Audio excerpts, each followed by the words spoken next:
And this is why everybody needs to own some land. Anyway, I'm out here on my farm. I'm here on the creek. As you can hear the rippling waves behind me. I was just out there swimming for about an hour underneath the tree. There's a nice deep spot. Some fish swimming around my legs. Everybody needs to get out in nature. Everybody keeps asking me about Victor Schauberger as if I've never heard of the guy before. I've got all of his books, of course. I know exactly who Victor Schauberger is. I was magnet fishing.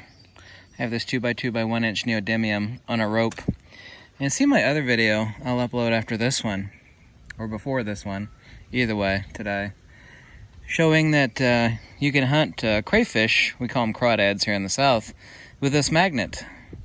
I've got one of two possibilities. They're either using it, yeah, that's my tattooed leg. They're either using it as camouflage, or because other creatures hide from other creatures or seek them out using magnetic fields, or they're actually attracted to it, kind of like bugs are attracted to lights. So I placed this, first discovered it as the crawfish underneath it, then I moved it about 50 feet away and I threw it in the water, and there's a bunch of crayfish in this creek. And I came back about 30 minutes later after taking a nice swim, you know, stripped down, you know, still have my underwear on. Hey, it's my farm, there's nobody out here but the birds, right? And I came back and there were two crayfish, you know, snuggled up next to this 2x2 by 1 inch neodymium. There's a hole in the middle, that's how I got the rope tied around it. And then a third time, and I made a video on the third time. Anyway, I found these ferromagnetic, they're little iron pieces that have been tumbling around for hundreds of years here in the creek. But everybody's fascinated by this phenomena, of course. People don't notice the water. The water was in counter space. The only thing they notice in human beings, as well as all creatures actually, are only fascinated by that. And then of course, they'll notice the waves coming out. Look at the waves! You know, they'll see the splash and they'll see the effect of the waves, and I'll say, waves? Well, there's no such thing as a wave. And I tell people this, and waves, of course, are a noun in the dictionary, but waves are not things. They're not principles by definition. The devil is in the details. Waves, of course, are phenomena, but specifically, they're an attributional phenomena of something else. The principle, of course, being the water, the perturbation that rises up, where we actually have rarefactions and compressions. Now, if this rock were, of course, a person flapping his arms in the middle of the creek, you know, we would not think stupidly, so, well, is that person emitting anything? Well, I mean, I ask you that question. Are these rocks emitting anything? Sure they are. They're creating waves, no? The time these waves are generated, the rocks are already at the bottom of the creek. They're not emitting anything. They're making manifest through perturbation. That would be the hysteresis of the water. Water actually also, too, has a rate of perturbation. This is where we actually end up with different types of wave phenomena, like tidal waves. And, of course, tidal waves also have to do with the slope of the incline of the base of the sediment and the perturbation of the water as it approaches decreasing water depth.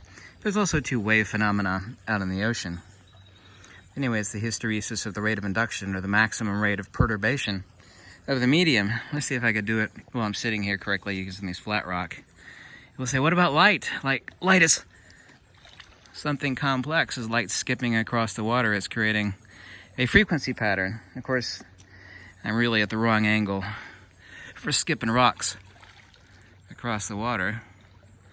But let's see if I can. That one was a long skip. That would have been infrared radiation.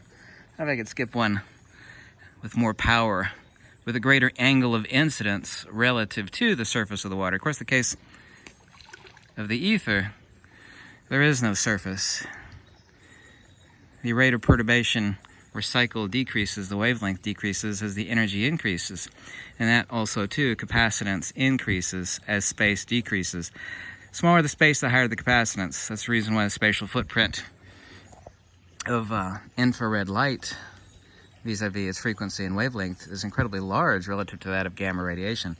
Now, we say gamma radiation, and we all grew up with the notion of gamma radiation, but gamma radiation is just nothing other than super high energy light. That's all that it is. I don't know if I have a big one over here somewhere. Is there a big rock? I don't really have one. I'd have to throw it up in the air. Some endless magnitude, way above that of even gamma radiation. We have the fundamental particle of the universe, and light is nothing, matter is nothing other than very high energy light. So I don't know if I could recreate this, but there we go. We'd have a ZTP, the fundamental particle of the universe. All free neutrons after 17 minutes or so, and all science branches agree upon this, become protons, and the electron is a conceptual abstraction relational to the dynamo nature of an atom. There's no such thing as a charge-carrying particle, and that's not my premise. It's the same thing said by Tesla, same thing said by Steinmetz, Heaviside, Dollard, and others. There's no such thing as a charge-carrying particle. Here's a big rock. Well, it's not that big. I need a boulder around here. That would be the best approximation for a fundamental particle. And of course, all matter is nothing other than a compound of hydrogen. This is also too undeniable. There's no branch of science that would disagree with that. So there we would have a proton. And its waves, of course, would be constricted to itself. The interatomic geometry and diameter measured in picometers of any atom would, of course, be relational to the compound itself, the atomic compound, whether it be gold or hydrogen or helium. It doesn't matter what it is. Everything's just a compound of hydrogen.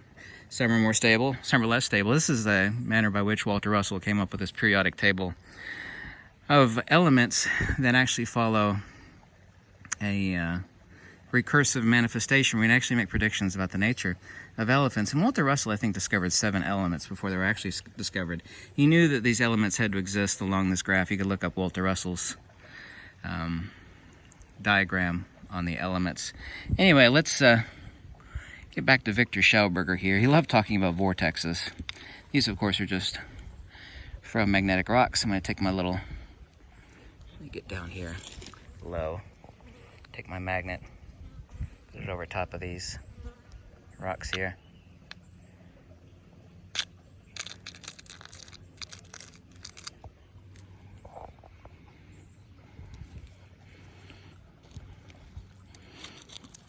Now, these rocks, apart from the magnet, of course they're ferrous, accelerate towards the Earth. The Earth, of course, is non-point source mutual mass acceleration, or conventional mutual matter acceleration, towards the lowest possible pressure point between the two.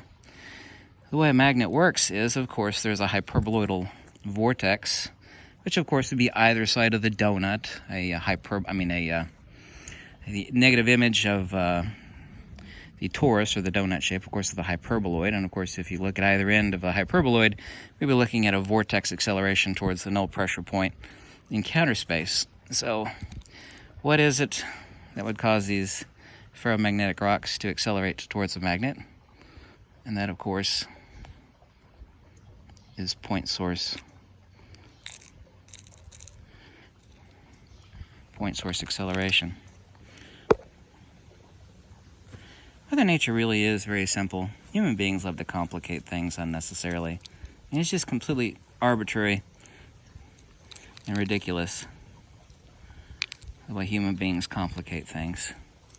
That's all a magnet is anyway. It's not a quantitative device, because before this becomes a magnet, gets turned into a magnet, it's quantitatively 100% identical. 100% quantitatively.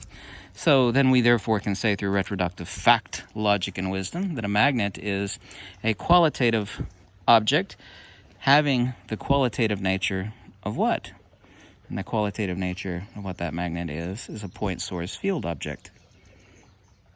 And that is why, against the mutual acceleration of both the Earth and these ferromagnetic rocks, they will accelerate towards that powerful vortex. And it is a vortex, by the way. And people ages ago on an energy forum, it was the Energetic Forum and one other forum, there is not a vortex on either side of a magnet. And you can look up his YouTube channel. He's called Tin Man Power. He's an Australian. He's an inventor and field theorist, and he just builds things, and he's an electrical wizard. And he thought, this guy might know something about magnetism. He still has like a dozen videos up. So, and you can find them on YouTube. It's under Tin Man Power. He's Australian. So I'm going to see if this guy's right. Not only is there a vortex on either side of a magnet, which of course there is, I'm going to test for that, but he also says that there's an inverse vortex, and they're only inverse relative to one another, but they're both moving in the same direction if you actually look through one to the other, but that's neither here nor there. He says, well, I'm going to test this. And he's got like a dozen videos, like, oh my God, by God, that guy's right. Not only is there a vortex, he shows the vortex in video. He shows it. Take me a long time to explain it to you. Well, he shows it, he proves it, but he also proves that when you flip it over, that the vortex is inverted. It's clockwise versus counterclockwise. Well, that guy's right. So, yes, Victor Schauberger is correct. I love the way this just vacuums up these rocks.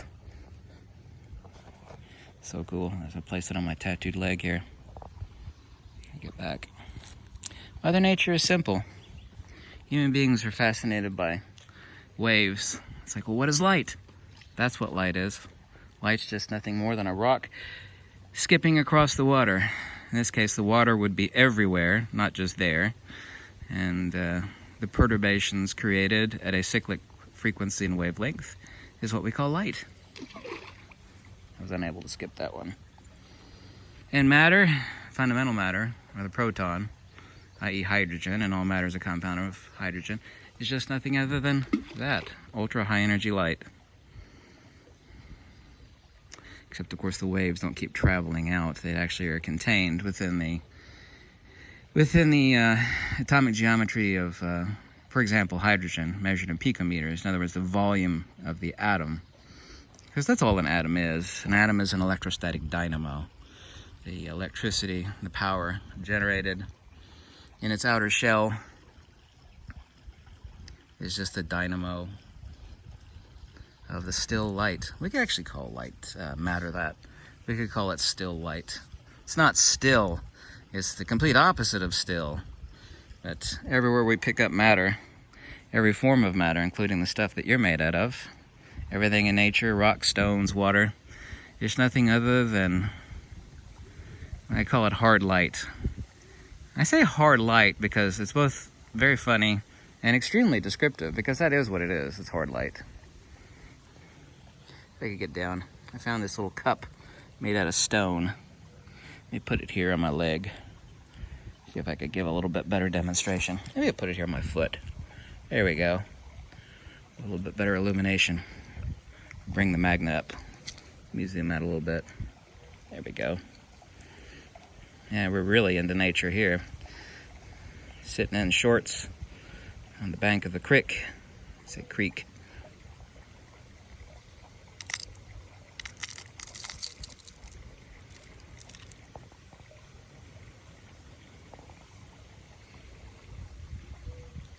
Yes, girlfriend. Every side of either magnet is a vortex.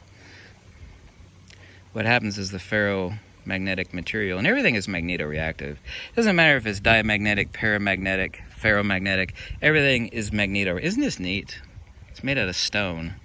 I found it here. It's probably a geode cavity. Is that the ferrous material aligns, of course science lets us say align domains, which is descriptive but not explicative. Everybody needs to learn that word, explicative. Descriptive but not explicative about what's going on. So whether the domains align and they accelerate is magnetic attraction. Well, there's no such thing as magnetic attraction. That's dielectric acceleration, specifically point source dielectric acceleration. There is absolutely no such thing as magnetic attraction. It's completely ludicrous. Magnetism is by definition force in motion, centrifugal divergence. Magnetic attraction does not exist. It cannot exist by definition, so that confuses people. Well, it's a magnet and things are accelerating to it. That means it's magnetic attraction. Well, no. That's faulty logic. Things don't work that way. So, light, magnetism, matter is all really simple. All fields are an ether perturbation modality. Fundamental matter is nothing other than ultra-high energy light, i.e. the proton. Explaining light, explaining matter, it's very simple. Mother Nature is really simple. Mother Nature is as simple as all of this. Mother Nature has got the answers for you, and they're right in front of you. It's that human beings look at here, and they see it all, but when they see it all, but they don't see it. They don't understand it. They look, but they don't see. You see, but you don't understand. Nature is screaming at you the answers to everything. Seek and ye shall find. Remember that old verse? Seek and ye shall find, but you have to want to know the answers. Mother Nature will tell you. Anything you have to do is sit by the creek bank, listen and look for the answers. You have to have a desire. There is such a thing in ancient Pali as wholesome desire. There is kusala and akusala, wholesome and unwholesome. The desire for wisdom and liberation is wholesome. Kusala versus akusala, tanna. 99% of everything, of course, is an unwholesome desire. Desire for wisdom and understanding is, of course, wholesome. Anyway, thank you so much for watching. I love this little cup made out of stone that I found. It's like a geode shell. Well, I'm gonna go jump back in the creek, listen to the babbling creek talking to me. That's Mother Nature. It's not a babbling creek, it's Mother Nature talking to you. Yeah, I hear you over there. Yep. Thanks for watching.